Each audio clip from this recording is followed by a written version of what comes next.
Nặc nặc, con sao vậy? Tỉnh lại mau, đưa xe đến bệnh viện quân khu. Nhanh lên, tiếng ùng quân đội nện dồn dập trên nền 11 măng. Tiểu Chu, thông báo cho đội một tiểu đoàn trinh sát truy tìm Lưu Quế Hương. Đang diễn tập, tuyệt đối không được để bất kỳ ai rời đi. Đội còn lại phong tỏa toàn bộ lối ra của Đại Nhạn, kiểm tra nghiêm ngặt người ra vào. Rõ.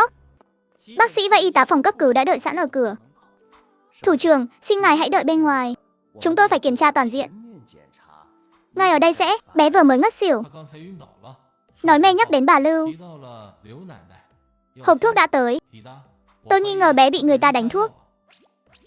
Cửa phòng cấp cứu mở rồi lại đóng. Đóng rồi lại mở. Thủ trưởng đã xúc ra một ít chất nhầy chưa tiêu hóa hết. Đã mang đi xét nghiệm nước đỏ rồi. Sàng lọc sơ bộ là dư lượng của một loại độc tố thần kinh phức hợp. Thành phần cụ thể và độc tính còn phải đợi kết quả xét nghiệm chi tiết hơn. Tình trạng của bé hiện tại tạm thời ổn định, nhưng cần theo dõi chặt chẽ mức độ trúng độc.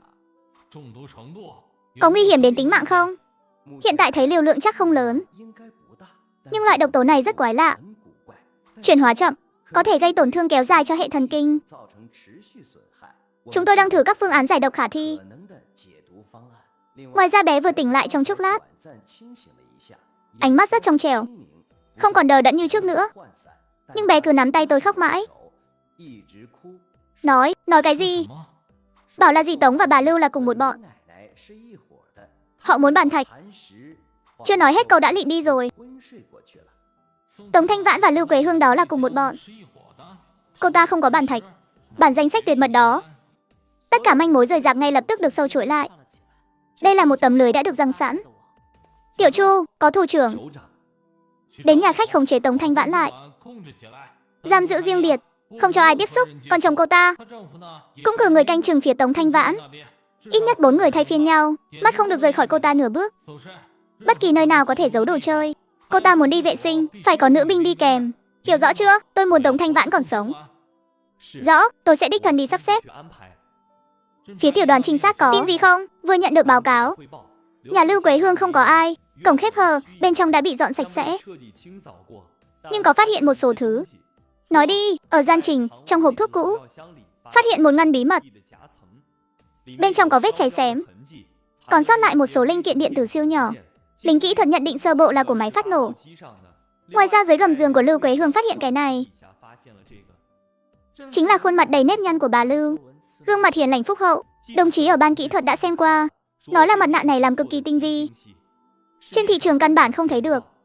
Trong phòng đã được dọn dẹp kỹ, không tìm thấy dấu vân tay. Chỉ nhặt được vài sợi tóc trắng ở góc tường, nhưng có vẻ là từ tóc giả. Ngoài ra hàng xóm đều nói, trạng vạng vẫn thấy Lưu Quế Hương phơi thảo dược trong sân. Sau đó thì không để ý nữa. Người này như bốc hơi vậy. Khá lắm, con cáo già. Dù có phải đào sâu 3 thước, cũng phải lôi bà Lưu này ra cho tôi. Kiểm tra mọi mối quan hệ xã hội. Rõ.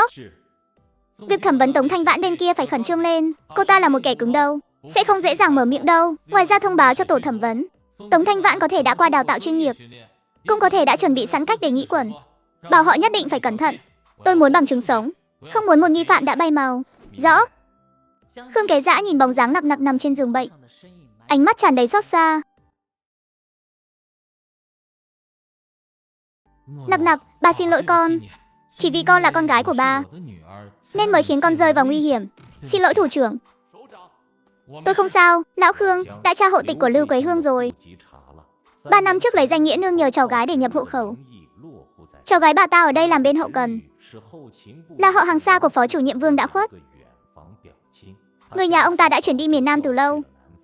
Manh mối này đến đây là đứt. Lệnh điều động Tạ Hòa Bình, chồng Tống Thanh Vãn, kiểm tra kỹ lại lần nữa, xem có vấn đề gì không. Đang kiểm tra rồi. Anh nghỉ ngơi chút đi, cứ thức trắng thế này, người sát cũng chịu không nổi đâu.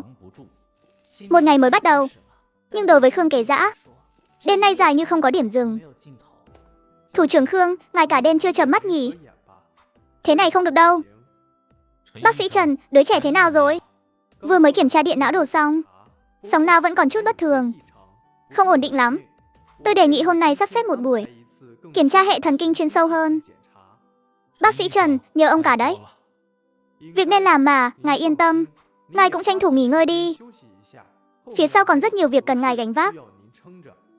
Mùi thuốc khử trùng thấm vào cả vách tường bệnh viện.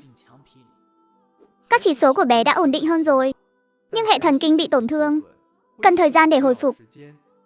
Cảm ơn bác sĩ Trần, đó là trách nhiệm của tôi.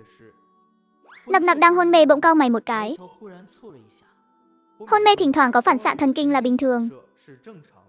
Tôi sẽ kê thêm ít thuốc bổ thần kinh. Cuối hành lang bỗng vang lên tiếng bước chân dồn dập. Thủ trưởng Khương, bên đồng chí Khương chi điện não đồ có biến chuyển rồi. Vừa rồi kiểm tra định kỳ, phát hiện điện não đồ của đồng chí Khương Chi xuất hiện dạng sóng alpha rõ rệt. Thời gian duy trì dài hơn bất kỳ lần nào trước đây. Chủ nhiệm nói đây có thể là dấu hiệu của sự phục hồi ý thức.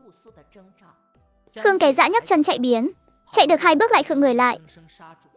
Quay đầu nhìn Nặc Nặc. Ngài đi trước đi, bên Nặc Nặc. Tôi trông cho, đây là tin tốt mà. Đồng chí Khương Chi đã mất trí nhớ 7 năm. Có được sự thay đổi thế này đúng là kỳ tích. Vậy làm phiền bác sĩ Trần.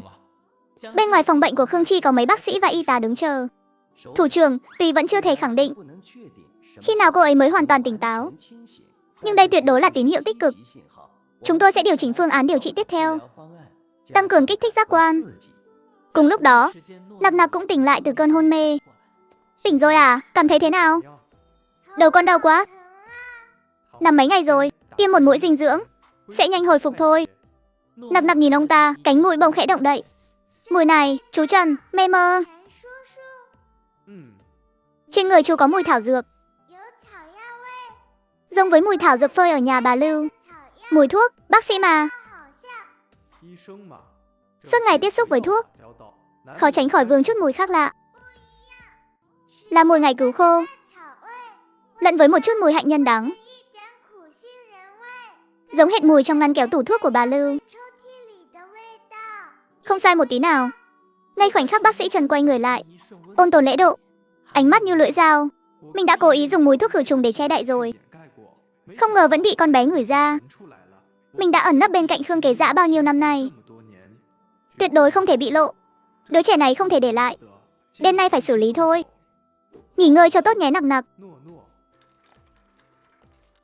Thủ trưởng Khương, ngài quay lại rồi à? Tình hình bên đồng chí Khương Chi khá tốt.